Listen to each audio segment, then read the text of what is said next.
Queridas irmãs, queridos irmãos, que Deus nos abençoe e Jesus em nossa consciência seja a nossa paz. O amor resume a doutrina de Jesus toda inteira, porque o amor é o sentimento por excelência, e os sentimentos são os instintos elevados à altura do progresso feito. Na sua origem, o homem primitivo só tem instintos. Evoluído e corrompido tem sensações. Evoluído e depurado tem sentimentos. E o ponto delicado dos sentimentos é o amor. Mas não o amor no sentido vulgar do termo, mas este sol interno que reúne e condensa no seu ardente foco todas as aspirações e as revelações sobre-humanas. O amor substitui a personalidade pela fusão dos seres, extingue as misérias sociais. Este é um excerto do primeiro parágrafo do texto A Lei de Amor, escrito pelo Espírito Lázaro e que se encontra no capítulo 11, item 8, de O Evangelho segundo o Espiritismo. Ele ainda conclui o parágrafo um pouco depois de apresentar como figuras ditosas, aquelas que, rompendo a barreira da própria personalidade, do próprio individualismo, vão na direção dos que sofrem, ampliando o seu círculo de amparo amoroso e de acolhimento. E finaliza, como dissemos, dizendo que quando Jesus pronunciou a divina palavra amor, os povos sobressaltaram-se e os mártires, ébrios de esperança, desceram ao circo. Espírito Lázaro, com o mesmo refinamento em que escreve o dever, a afabilidade e a doçura, e obediência e resignação, que são os seus outros 3 textos no Evangelho segundo o Espiritismo, apresenta essa interessante visão do amor como sendo o moto da evolução. A força que carreia o espírito da simplicidade e da ignorância até o máximo de complexidade afetiva, intelectual, moral e axiológica de forma geral, a cujo nível ele pode aspirar. As ideias que Lázaro apresenta possuem aquilo que, em filosofia, chama-se ideias de alto potencial heurístico. Heurístico vem de eureka, o célebre termo usado por Arquimedes para dizer que ele havia descoberto o princípio do impulso à sua época. Potencial heurístico é o alto potencial criativo de uma ideia. E a ideia que ele apresenta, na introdução do seu texto, possui um alto potencial fecundante. Porque à medida em que nós vamos lendo o texto, meditando sobre ele, solicitando amparo ao Mestre, aos bons espíritos, para penetrarmos ainda mais na sua intimidade, vamos percebendo um alargamento de ideias, um alargamento de concepções e um aprofundamento que só pode ser produzido por espíritos que possuem também um alto nível evolutivo. Na primeira linha da sua introdução, ele argumenta que o amor resume, sintetiza a doutrina de Jesus toda inteira. Todos os postulados, lições, ensinamentos do Mestre encontram o seu sentido profundo na prática do amor, na compreensão desse sentimento profundo, que aos poucos ele demonstrará na sua visão o que é. Ele, porém, faz alusão ao fato de um amor ser percebido pelo condicionamento consciencial de cada um.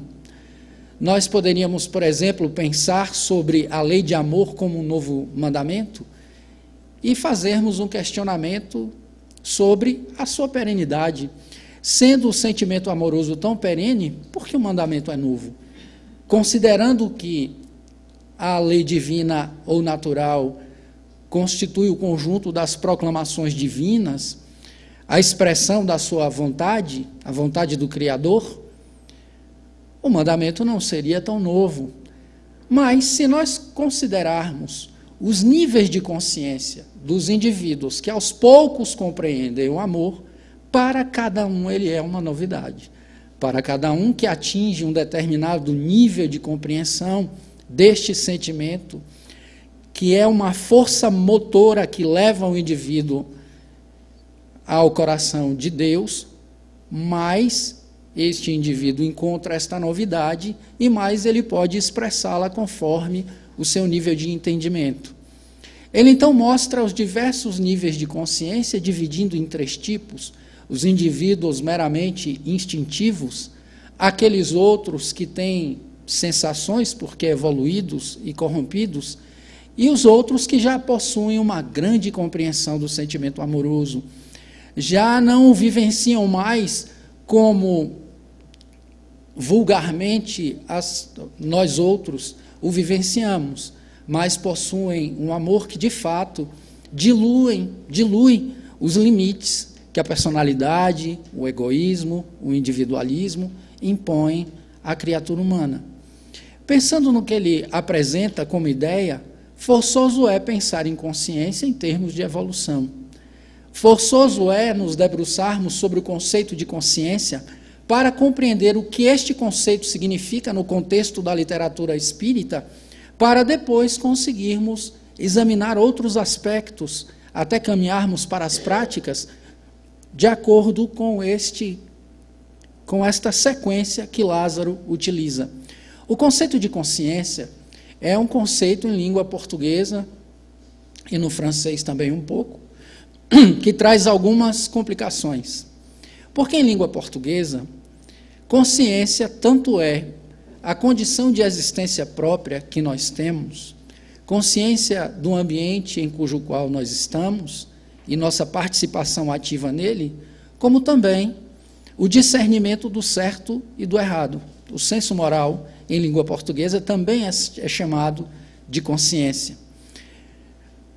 Alguns estabelecem distinções.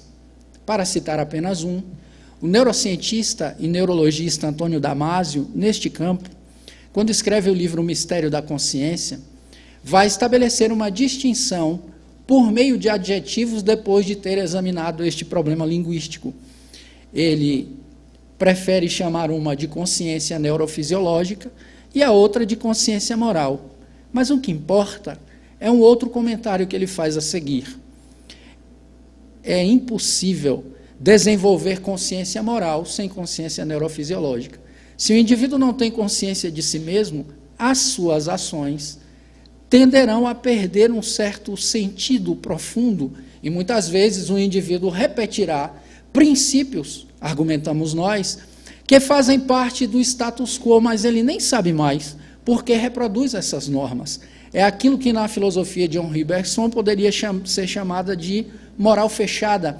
Aquela moral já estabelecida que os indivíduos repetem sem não se lembrarem mais, porque executam aquelas ações. Se nós consultarmos os dicionários, verificaremos que os autores afirmam que a consciência é aquela distância que o indivíduo toma do mundo exterior, em primeiro lugar, e depois dos seus estados íntimos, distância essa que lhe permitirá, posteriormente, realizar níveis cada vez maiores de integração. Com o quê? Com o meio e com seus estados interiores. Primeiro, o indivíduo toma distância para ter consciência de si mesmo. Ele percebe-se diferente das coisas que estão fora. Observa os seus estados interiores como se ele fosse um outro indivíduo observando as suas reações, os seus sentimentos, a sua maneira particular de raciocinar, os seus repertórios de respostas emocionais, o seu estilo de agir. Toma essa distância, percebe a sua individualidade e percebendo-se aos poucos, ele realiza um nível de integração maior com o meio e com essas mesmas emoções. É uma ideia que inclui este senso de existência própria, mas que, num certo nível mais tarde, incluirá também as avaliações morais, as reflexões éticas que esse indivíduo fará. Observemos que, vinculando consciência à evolução, teremos que pensar em que momento o indivíduo tem essa condição de se perceber como individualidade.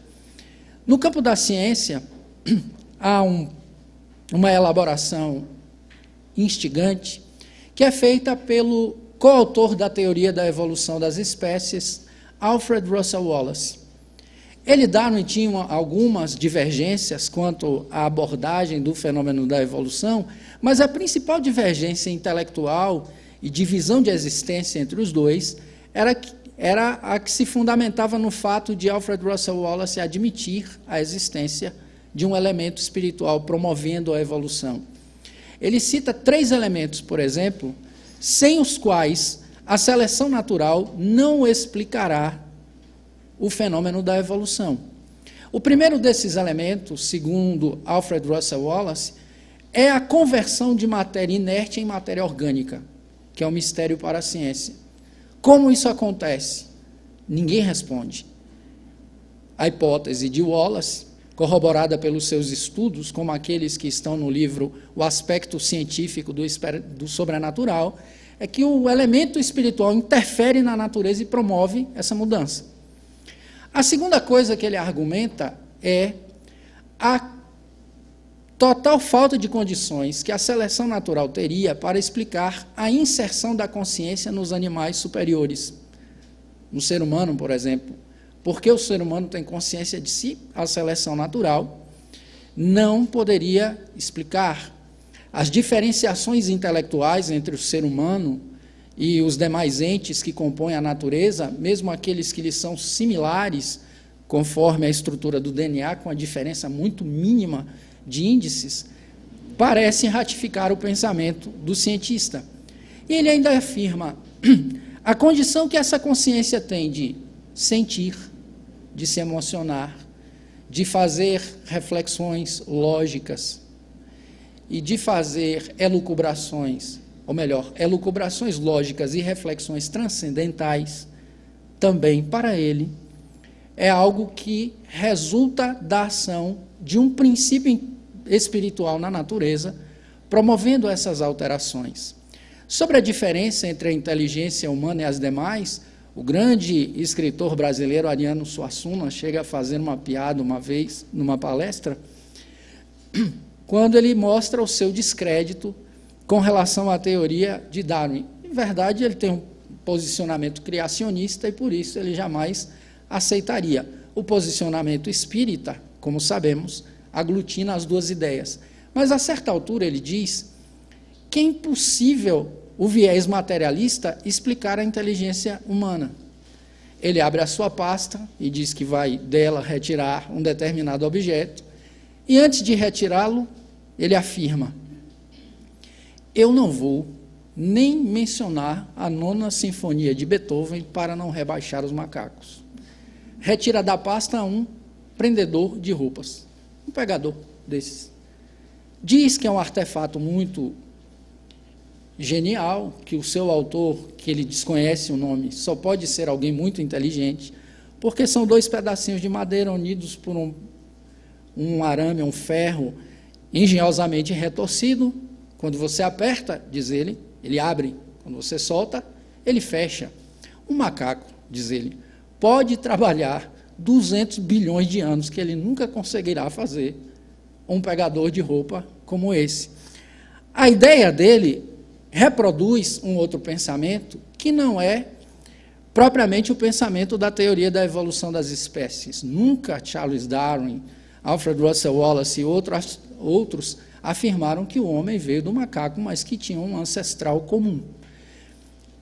De acordo com o pensamento espírita, por outro lado, nós precisamos fazer a diferenciação entre a evolução da forma que a seleção das espécies realiza e a evolução da essência, que é o espírito, passando pelas inúmeras experiências, adquirindo um nível de elaboração que lhe permitirá mais tarde se diferenciar do meio, tornando-se individualidade, e essa individualidade então começará a usar livre-arbítrio, vontade, razão, lógica, linguagem, capacidade de sentir e de comunicar o que sente aos demais, e isso tudo resulta do diálogo entre o princípio inteligente e a matéria, que são os dois elementos gerais do universo. Quando Allan Kardec publica o Livro dos Espíritos, em 1857, no mês de abril, dia 18, ele publica uma obra cuja estrutura já apresenta a ideia espírita sobre a evolução dos seres. A primeira parte apresenta, depois da introdução e dos prolegômenos, a visão que a doutrina espírita tem do cosmos, a sua cosmovisão ou mundividência, como gostam de chamar alguns filósofos. Naquele momento, Allan Kardec colhe dos espíritos as ideias de Deus, espírito, matéria, infinito, fluido universal, fluido vital, inteligência, instinto, vida e morte. São alguns dos conceitos que emergem dos diálogos de Kardec naquele momento, da pergunta 1 até a que finaliza a primeira parte, que de memória eu não sei qual é. Mas o que importa é que, nestes diálogos, os espíritos desenham para Kardec a visão espírita do universo e os pródromos de como esse espírito conseguirá conhecer as coisas. Na segunda parte, ele apresenta perguntas e respostas concernentes à intervenção dos espíritos no mundo corporal. Como os espíritos influenciam esta dimensão na qual nós estamos? De que maneira eles conseguem, por exemplo, influenciar a matéria, se ambos são elementos tão distintos? Nesse momento, o conceito de fluido, o conceito de perispírito, vem permitir uma melhor compreensão dessa interação entre o espírito e a matéria, que é o outro elemento mais denso. Depois ele parte para as leis morais, finaliza com a quarta parte das esperanças e consolações e parte para as suas conclusões, sintetizando todo o caminho que ele fez anteriormente. Mas, quando nós observamos algumas questões que Allan Kardec elabora e que os espíritos respondem, e comparamos estas perguntas e respostas com a linha de pensamento de Lázaro, o que nós encontramos sobre o sentimento amoroso é algo impressionante. Algumas são perguntas já repetidas por nós, lidas, relidas, meditadas, mas convém lembrar que muitas vezes a leitura sistemática e automatista retira das coisas o seu conteúdo. O indivíduo vê sem saber mais do que se trata. É um problema de consciência neurofisiológica, entre aspas, ou de interação consciente do indivíduo com o objeto que ele deseja compreender. Então, sempre é bom tentar ler essas perguntas, observá-las como se fosse a primeira vez. Isso não é fácil, mas o indivíduo haverá de tentar. Lembrando, por exemplo, um pensamento de Jiddu Krishnamurti, quando apresentando algumas ideias sobre aprendizado e conhecimento, ele diz às pessoas mais ou menos o seguinte: nós construímos o conhecimento conforme a tradição de acúmulo de experiências, acúmulo de leituras, de diálogos, de interações com as pessoas. Seguindo uma linha, nós aglutinamos material, e este material, ou estes materiais, formam o nosso conhecimento. Aí ele faz uma pergunta inquietante: haverá uma outra forma não linear de aprender? Alguém tenta responder na plateia rapidamente, ele pede à pessoa cautela, por uma razão óbvia. Se ela faz este movimento, ela está muito mais preocupada em elaborar uma resposta, conforme a atitude de mania de explicação que nós temos, em vez de constatar se realmente ela tem a resposta ou não. E a pergunta é tão inquietante que dela resta apenas a ignorância, porque nós não sabemos. Mas Jiddu Krishnamurti diz algo importante: Neste momento em que o indivíduo constata a própria ignorância, ele é livre, porque ele pode aprender de uma outra maneira, ou ele pode verdadeiramente aprender. Na maiêutica de Sócrates isso acontecia, ele perguntava, a pessoa respondia conforme os seus conceitos elaborados até aquele momento, ele perguntava novamente, ia desafiando o indivíduo até que ele constatava a sua imensa ignorância sobre as coisas. E naquele momento, ele estava livre de quê? De um conhecimento que poderia ser chamado de vaidade ou de ignorância. Ele supunha ter um conhecimento que em verdade não tinha. É esse o convite que nós fazemos para o exame das perguntas do Livro dos Espíritos, para não adotarmos a linha de pensamento óbvia de dizer que todas essas coisas são obviedades, nós já lemos inúmeras vezes, são assuntos batidos, conhecidos, etc., porque isso bloqueia a condição de conexões novas, libertas da repetição. Kardec, como sabemos, pergunta para os espíritos, nas perguntas 1, 4 e 10, coisas concernentes a Deus. Ele pretende saber, sendo a perspectiva espírita criacionista, o que é esse elemento que cria tudo? E ele pergunta, o que é Deus? Tentando fugir da tradição antropomórfica e antropopática de se atribuir formas ou sentimentos humanos a Deus. Ele pergunta só o que é. E os espíritos lhe dão uma resposta que é muito importante para o contexto do livro, mais que filosoficamente, e mais ainda existencialmente, nós sabemos que sempre será uma definição precária, porque Deus, sendo eterno, não pode ser circunscrito em palavras. Mas os espíritos dão um jeito de aproximar Deus de nós pela linguagem. Deus é a inteligência suprema, causa primária de todas as coisas. Curioso e ao sabor positivista da época, ele pergunta, como podeis provar a existência de Deus? Era um diálogo do século XIX, era natural que ele o fizesse. E os espíritos lhe respondem, num axioma, que é uma verdade que não precisa de experimentação científica para ser apresentada, que aplicais às vossas ciências. Todo efeito tem uma causa. Se o efeito é inteligente, a causa há de ser inteligente. Examinemos nós tudo à nossa volta. Aquilo que não foi feito pelo ser humano, há de ter sido feito por Deus. E ele faz uma outra pergunta dizendo, os homens podem compreender a natureza íntima de Deus? Não. Falta-lhes um sentido adequado para isso. É como se ele perguntasse, os homens podem ver Deus? Não. Falta-lhes um sentido apropriado para isso. No estágio de evolução que nós estamos, nós ainda não conseguimos enxergar o Criador na intimidade das coisas que ele faz. É fácil verificar isso usando, por exemplo, o conceito de preconceito. Quando nós odiamos uma característica de alguém, dificilmente passará pela nossa cabeça que aquele indivíduo que expressa algo tão odioso é uma obra divina. O indivíduo, a depender do seu nível de implicância com o próprio Criador, poderá dizer que a sua perfeição toda é desmentida pela existência daquela criatura que o indivíduo que observa detesta. Não é possível que exista alguém tão odiável.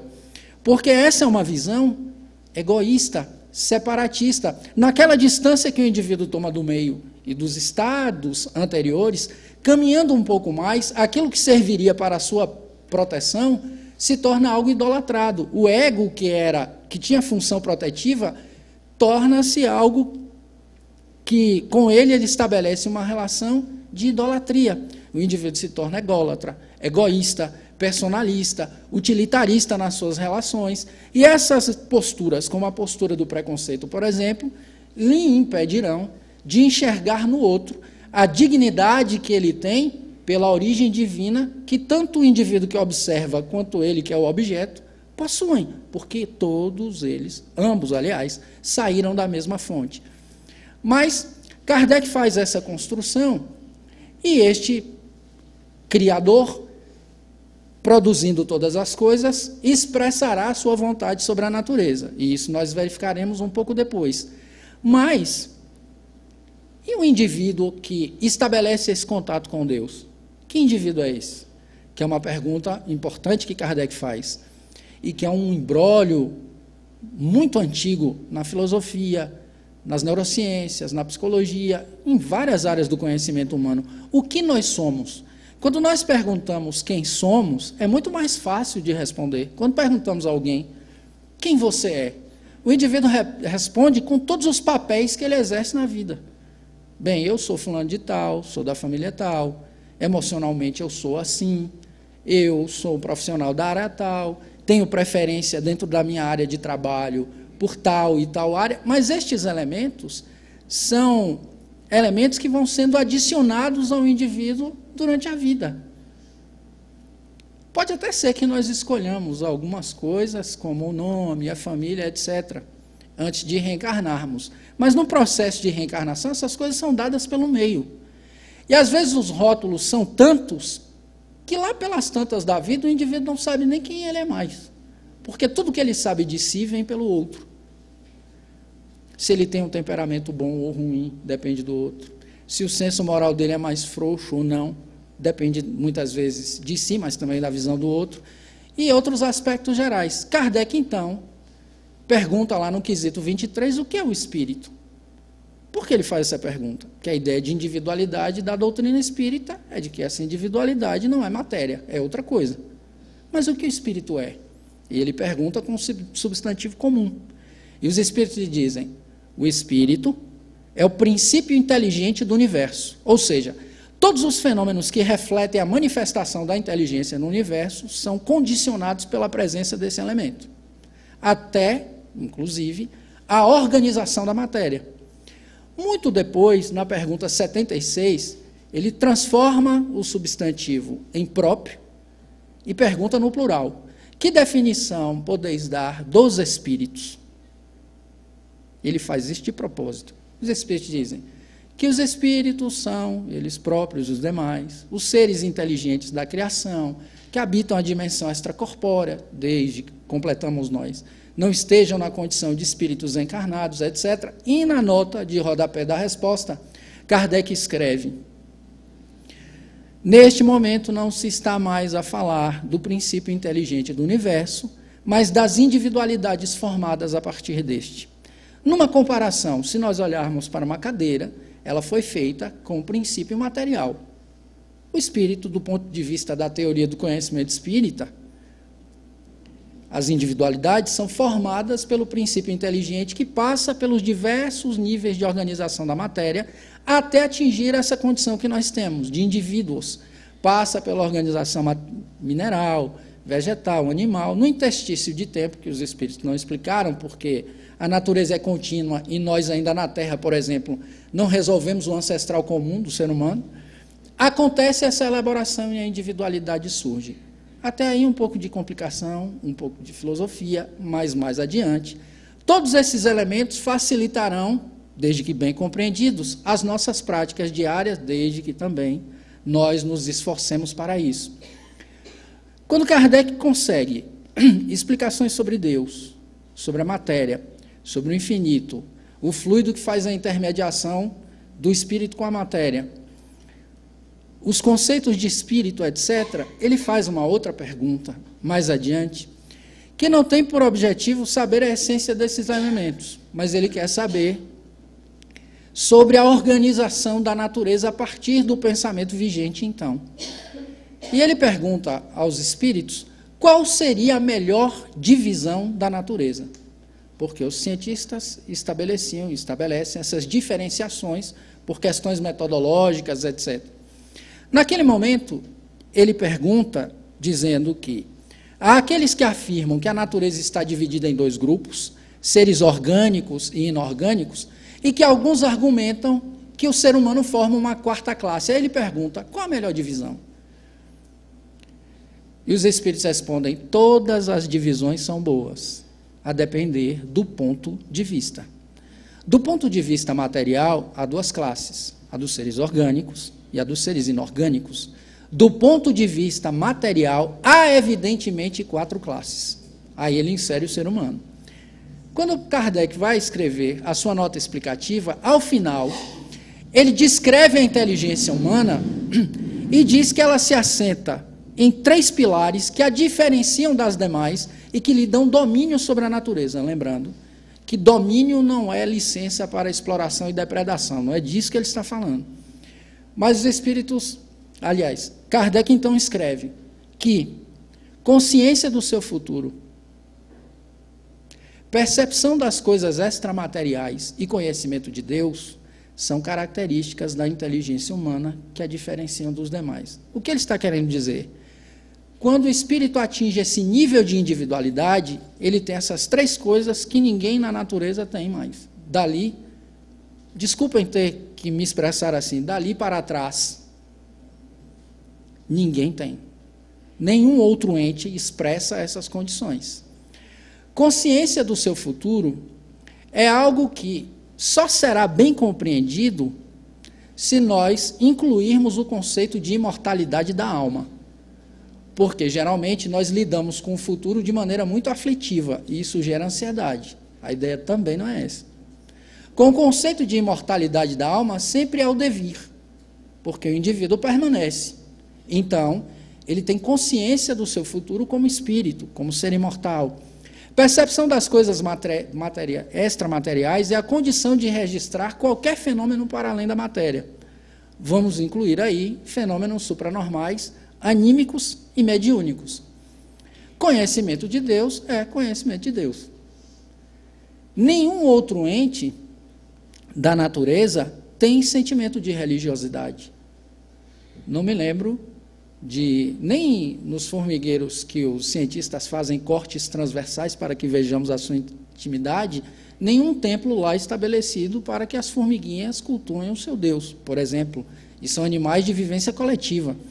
O ser humano é o único que tem essa condição. Mas tudo bem, estabelecemos, ou Kardec estabelece os espíritos. O que é Deus, qual é a visão do universo que a doutrina espírita tem, o que é a individualidade, essa individualidade que evolui, como ela, porém, conhece e compreende as coisas, é algo que virá depois. Mas recuando um pouco no pensamento de Kardec, só para termos um prelúdio do que é a união desses princípios com o Evangelho, observemos quando ele pergunta aos espíritos, por exemplo, se os homens podem ver a natureza íntima ou conhecer a natureza íntima de Deus. E vejamos o pensamento poético de Jesus, que é um pensamento sintético, amoroso, apresentando a mesmíssima ideia. E mostrando, inclusive, qual obstáculo, indiretamente, o indivíduo precisa remover para enxergar Deus.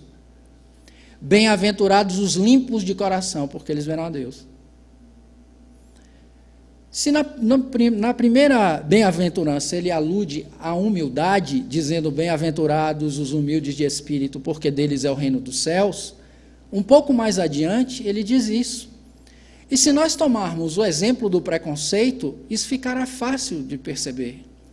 Porque se o meu coração é escoimado, limpo, de qualquer resistência, qualquer dificuldade, qualquer implicância, qualquer manifestação de desamor, de ódio, de distanciamento do outro, não repousarão nele empecilhos para que eu enxergue Deus no outro. Eu conseguirei enxergar o Criador em qualquer criatura. Eu me lembro de alguns amigos falando sobre algumas consequências desse tipo de pensamento, e algumas dizendo que tinham uma vida muito complicada porque ofendiam a Deus, e outras coisas que comumente nós falamos, eu devo ter jogado pedra na cruz, devo ter participado do julgamento de Jesus pedindo sua condenação, essas coisas infantis que nós costumamos dizer. E eu me lembro de ter dito a alguns, não é necessário ofender a Jesus para transgredir a lei. Não é necessário agredir fisicamente a ele. Agrida qualquer ser vivo, e o indivíduo transgride a lei. Nós agredimos, às vezes, por necessidade de sobrevivência, mas quanto mais a agressão for perversa, mais transgressão o indivíduo comete. Porque Deus é amoroso, e o seu amor é incondicional. Se é incondicional, ele ama tudo que ele faz. Essas distinções fazem parte da nossa limitação de compreensão, que não é o mesmo nível de compreensão que Jesus possui, porque o dele nós nem sabemos o que é. Temos uma pálida ideia. Avançando um pouco mais, então, Kardec tenta compreender como o espírito entende, então, Deus, por meio da compreensão das leis. E ele elabora célebres perguntas do primeiro capítulo da terceira parte das leis morais de O Livro dos Espíritos, tentando compreender o que é essa vontade de Deus, como ela se expressa, que lei é esta, e se nós estamos falando do sentimento amoroso como mandamento, eu preciso entendê-lo como lei, como norma, como princípio da natureza, que tem uma finalidade moral, porque toda relação transcendente, toda relação de religiosidade que admite Deus, gera consequências morais, ou não? Qualquer indivíduo que esteja assentado sobre um paradigma religioso, daquela vivência religiosa sai um conjunto de condutas morais. Então, nós espíritas também precisamos pensar sobre isso. Sobretudo porque o que condiciona a nossa fé é a razão, segundo Kardec. Então, Kardec vai lá no quesito 614 e pergunta: o que é a lei natural? E os espíritos dizem: a lei natural é a lei divina, única e verdadeira para a felicidade do homem. Indica-lhe o que deve fazer e o que deve deixar de fazer. E o homem só é infeliz quando dela se afasta. Em seguida ele pergunta, no 615, se esta lei é imutável. E os espíritos dizem: eterna e imutável como o próprio Deus. Por razões óbvias, sem a expressão do Criador, não pode ter uma natureza diferente da dele. Depois ele pergunta se essa lei abrange apenas os fenômenos morais. Os espíritos dizem que não. Porque Deus, sendo o artífice de tudo, todas as leis da natureza são leis divinas. O sábio, dizem eles, estuda as leis da matéria, e o homem de bem estuda e pratica as da alma. Ele avança um pouco mais, e nós pedimos um pouco de paciência para o caminho que estamos fazendo. E pergunta no quesito 619 se Deus facultou a todos nós o conhecimento de sua lei. Todos a podem conhecê-la, mas nem todos a compreendem. Os homens de bem e aqueles que se dedicam a praticá-la, a pesquisá-la, são os que melhor a compreendem. Mas todos a compreenderão um dia, porque é mistério que o progresso se efetue. Essa divisão entre sábios e homens de bem, num primeiro momento, ela é didática. Ele disse anteriormente, ou melhor, os espíritos disseram, que o sábio estuda as leis da matéria, e o homem de bem estuda e pratica as da alma. Mas haverá um momento de união dessas duas coisas. Sobretudo porque no fazer científico, técnico, nas interferências que nós fazemos na natureza e no meio, haverá um momento em que nós teremos que pensar nas conveniências morais. Às vezes eu posso fazer algo cientificamente, tecnicamente, tecnologicamente, mas eu não devo. Nesse momento é gestado o homem de bem.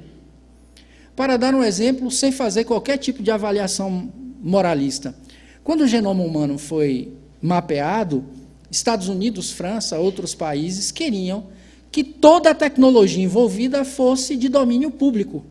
O cientista Craig Venter queria ter a sua parte privatizada e foi o que ele fez. Criou a Celera Genomics e ganhou dinheiro com isso. Cada um está sentado num tipo de avaliação moral do problema.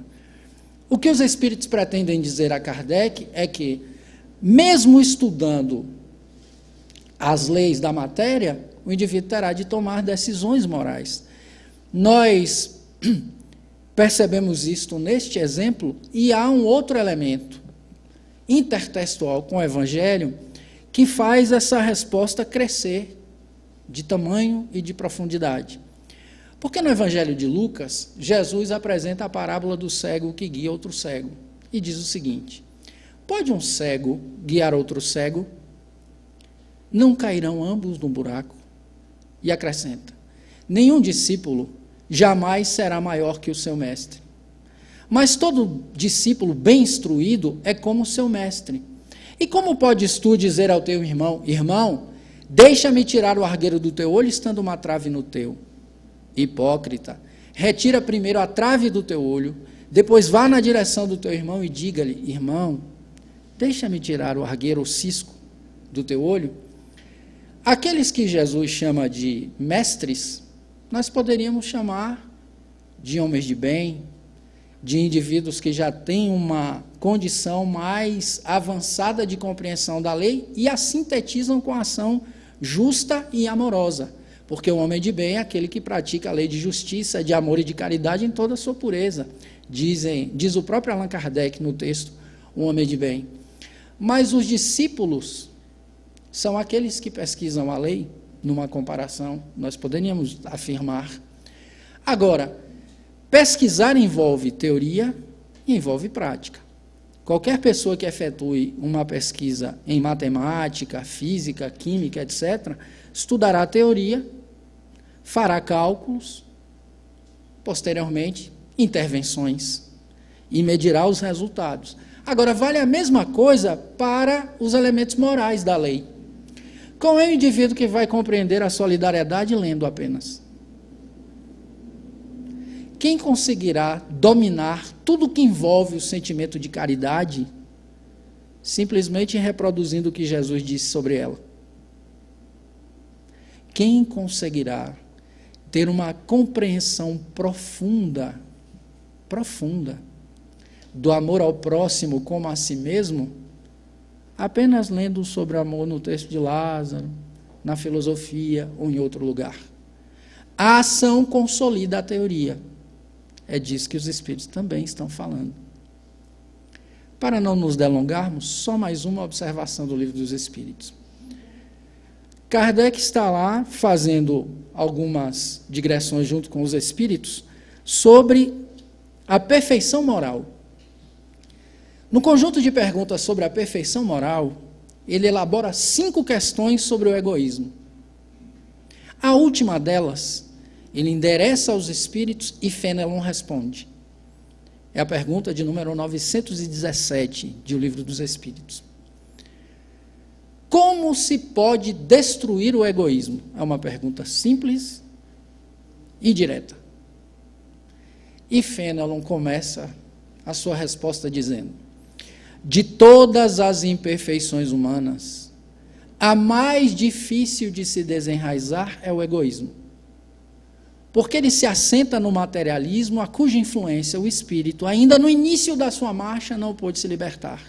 E para o que tudo entretém? As vossas leis, a vossa organização social e a vossa educação. Um pouco mais abaixo ele afirma: o egoísmo se assenta na importância da personalidade.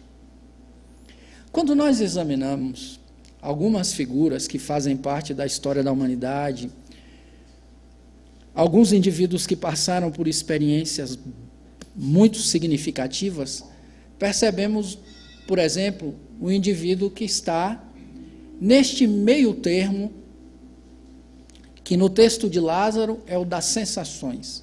O indivíduo que já ultrapassou a linha dos instintos, mas ele corrompe o uso dos instintos, porque os instintos nunca se transviam, dizem os espíritos. Quando nós temos hipoglicemia, imediatamente o nosso cérebro nos avisa e o corpo inteiro, a consciência avisa que o indivíduo precisa comer pizza, chocolate, pão, macarrão. São as imagens que aparecem graças ao bendito neocórtex na consciência do indivíduo. Ele usará a razão para definir o que pode comer ou não, consultando o conteúdo da sua carteira e outras coisas, para ver se ele pode comer algo mais caro, mais refinado, ou se come algo simples, um pão com a garrafinha de água mineral e resolve o problema até chegar em casa, pelo menos. Mas observemos que são usos da consciência que os indivíduos vão fazendo ao longo do tempo, mas esse patamar é o patamar que a condição de evolução da espécie já deu a nós, físico. Mas há aqueles de nós que estamos na elaboração dos sentimentos. Nesse particular, há uma obra da sétima arte que me chama muito a atenção por uma de suas cenas, que é o filme A Lista de Schindler. No filme A Lista de Schindler, nós encontramos uma biografia romanceada. Schindler não chega a ser tão romântico visto de mais perto, mas conseguiu uma revolução impressionante no próprio caráter, na forma de lidar com as coisas. Oskar Schindler ele entrou no contexto da Segunda Guerra Mundial para explorar o conflito. Ele consegue, a preço muito barato e por meio de corrupção, dominar uma indústria de artefatos de alumínio. Ganha muito dinheiro fazendo panelas e outros artefatos que os soldados tinham de usar na guerra. O seu interesse era este. Ficou encantado com a soma de dinheiro que ele acumula ao longo do tempo e desce aos mais baixos níveis de degeneração moral. Mas, aos poucos, Schindler começa a ver o resultado das suas ações. Num determinado momento, não se sabe exatamente porquê, o sofrimento dos judeus começa a incomodá-lo. Um trem repleto deles, com extremo calor, faz com que ele, para não chamar a atenção dos nazistas, por exemplo, use água, dizendo estar brincando de sufocá-los, quando em verdade queria refrescá-los.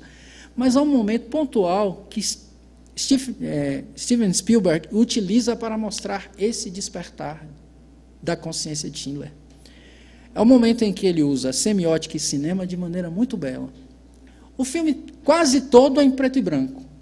Quem já assistiu se lembra.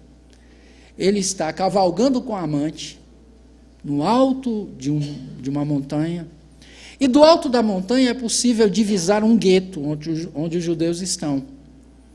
Ele para, eles estão conversando, e lá no horizonte aparece um ponto vermelho. Um ponto vermelho. Ele observa, e aos poucos ele já não escuta mais o que ela diz. A câmera de Spielberg viaja do olhar de Schindler para o ponto vermelho, para o horizonte, para o gueto.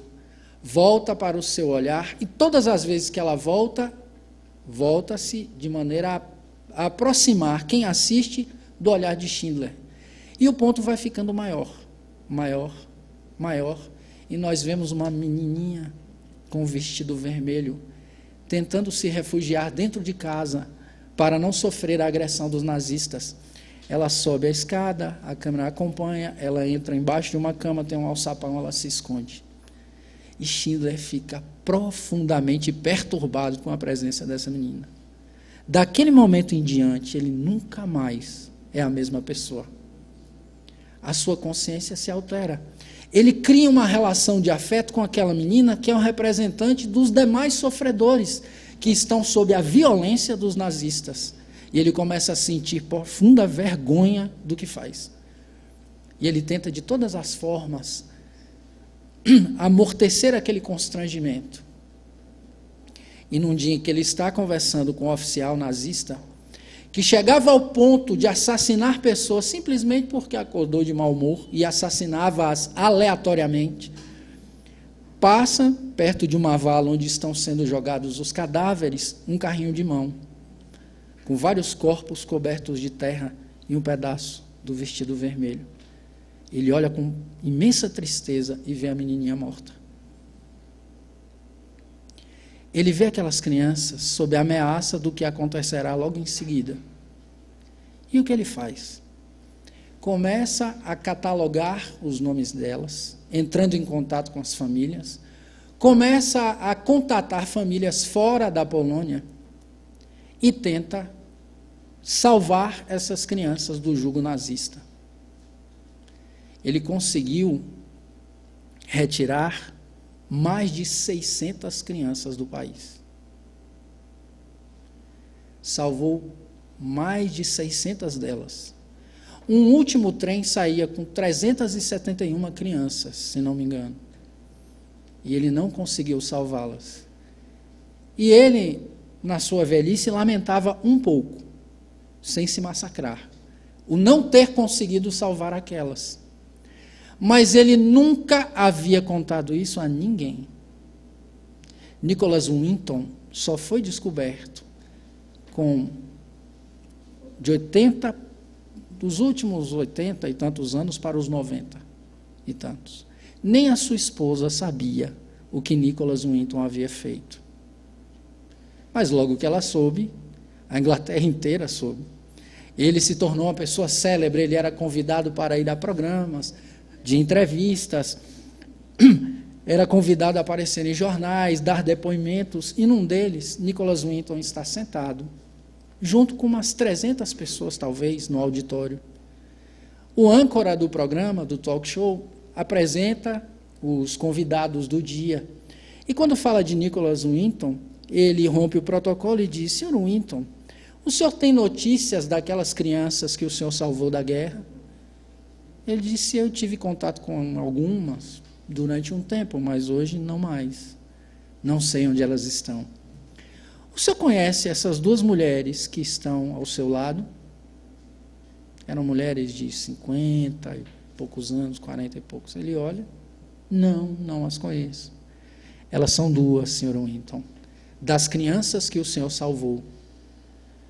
Ele fica encantado, elas lhe dizem muito obrigado e o abraçam, e ele fica muito emocionado, senta-se e começa a limpar as lágrimas, e depois o âncora do programa diz: levantem-se, por favor, todas as pessoas que foram salvas pela bondade de Nicholas Winton, todas levantam.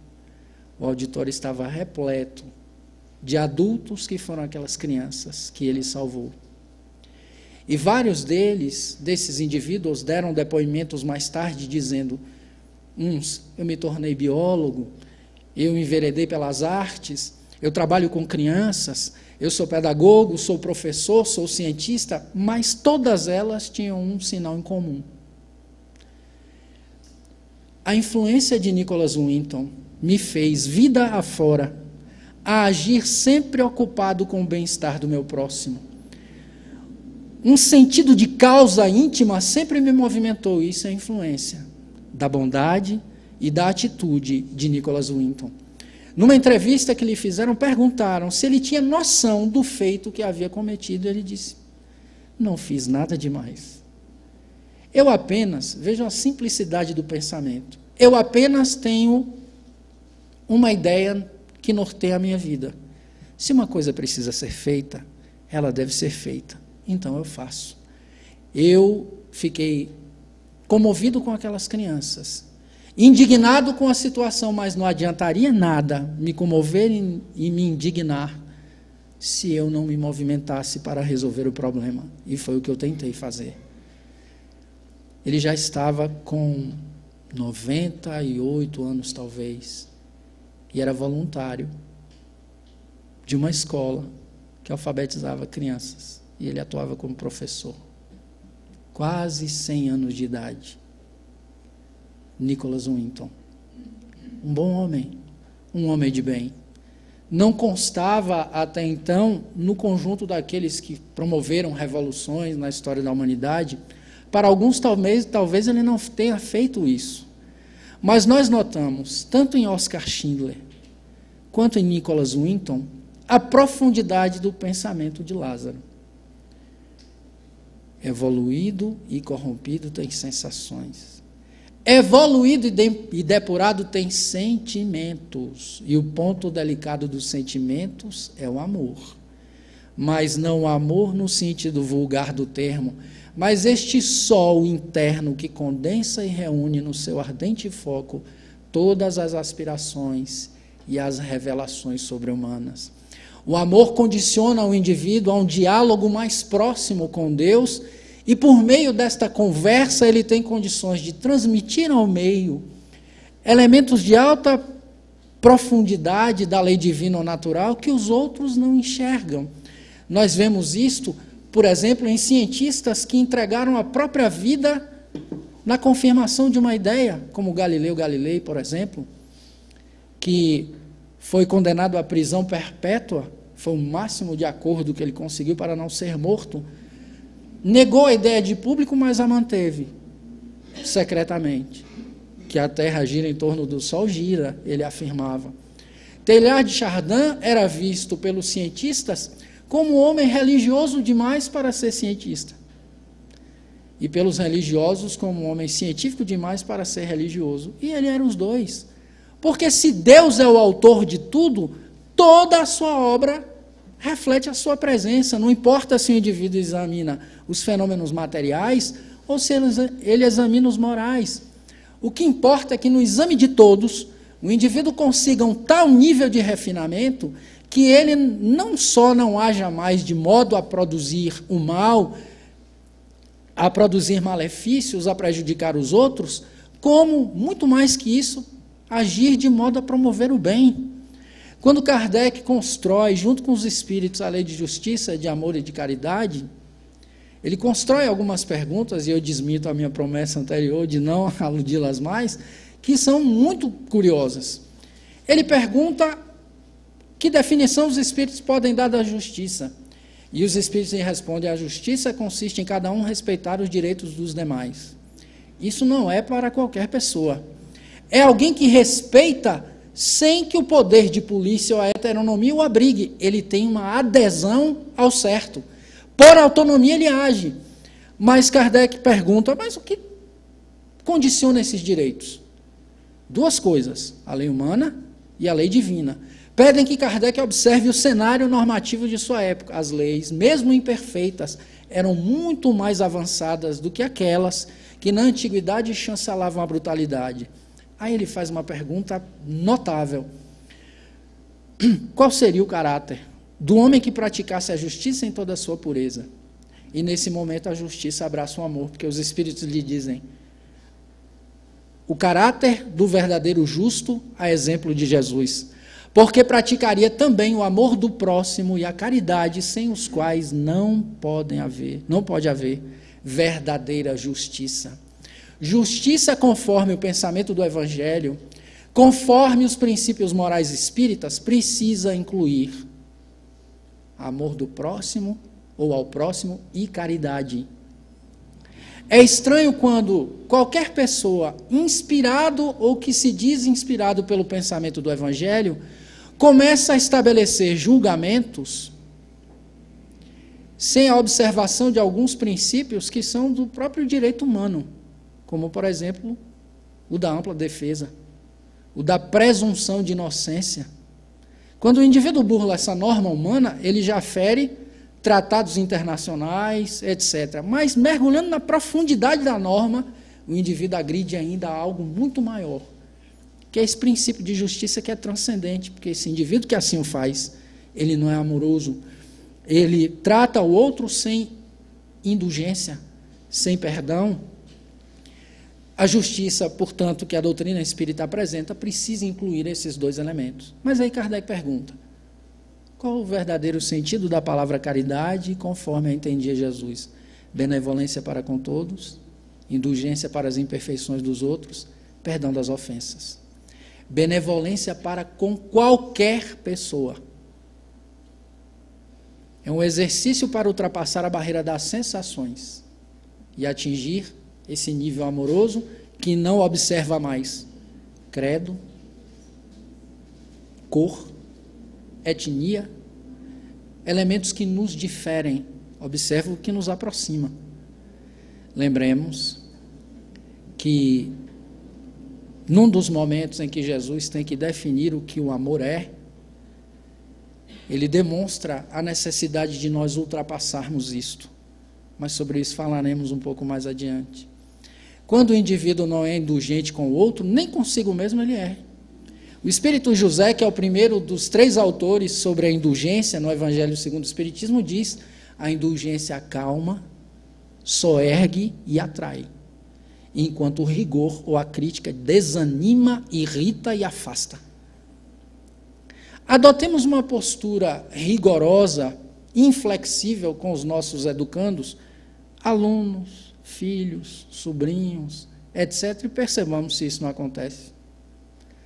Porque o indivíduo nunca vai desenvolver autoestima se todos os defeitos dele ganham uma relevância maior do que os acertos. Isso é cruel.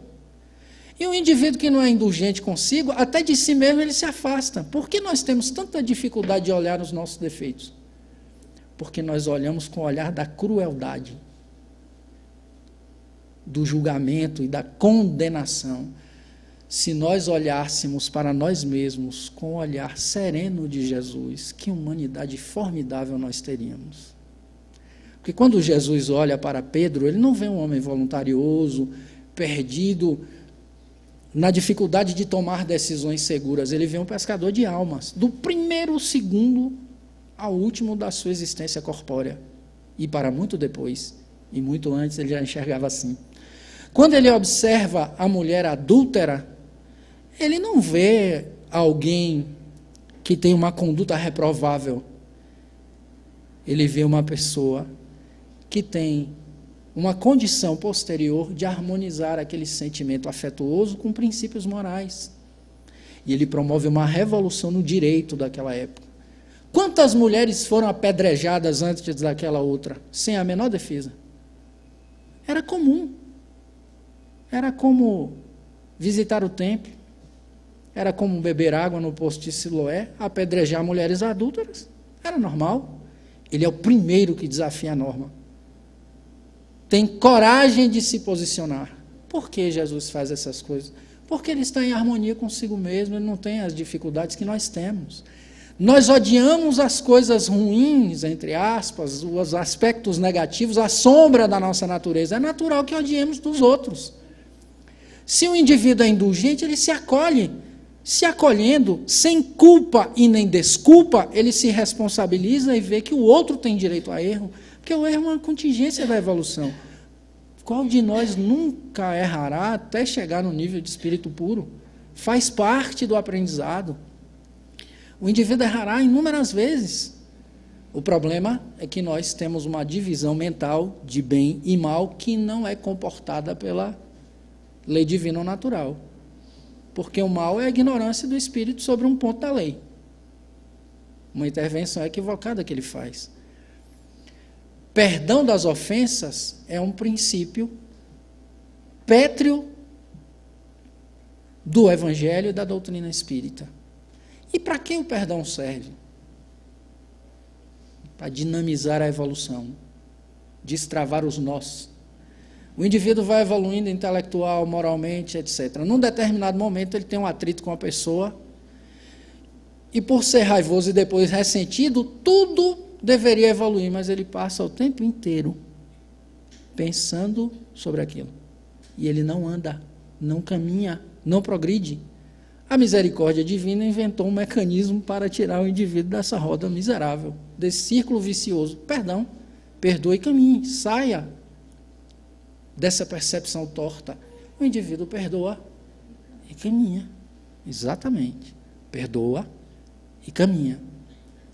Jesus tinha uma forma muito peculiar de lecionar essas coisas. Muito mais do que a habilidade que qualquer humano menor tenha de usar ciência, filosofia, teologia, para, por meios analíticos, ilustrativos, mostrar aquilo que ainda não faz parte do seu coração. Jesus fazia poesia com as coisas. Fazia parábolas, metáforas refinadíssimas. E numa delas, ele apresenta uma belíssima síntese deste sentimento de caridade que faz o indivíduo que compreende a lei do amor ultrapassar a sua dimensão para atender o seu irmão ditoso, ter a coragem de enfrentar o status quo, por exemplo, das arenas da antiguidade com seus leões e as suas fogueiras, as do presente, que estabelecem o individualismo, o utilitarismo nas relações, a homenagem contínua, incessante e exaustiva da vaidade, da arrogância, do orgulho. Um doutor da lei é escolhido pelos fariseus, sendo ele também um, para fazer a Jesus uma pergunta. Porque Jesus, numa discussão anterior, havia silenciado os saduceus, que acreditavam em Deus, mas não acreditavam na imortalidade da alma. A discussão era sobre a imortalidade da alma. Era uma discussão sobre uma mulher que havia esposado 6 irmãos, porque o primeiro, sempre o anterior, ia morrendo, e pela tradição ela teria que desposar o próximo. E um saduceu lhe pergunta, no reino dos céus, com quem ela casará?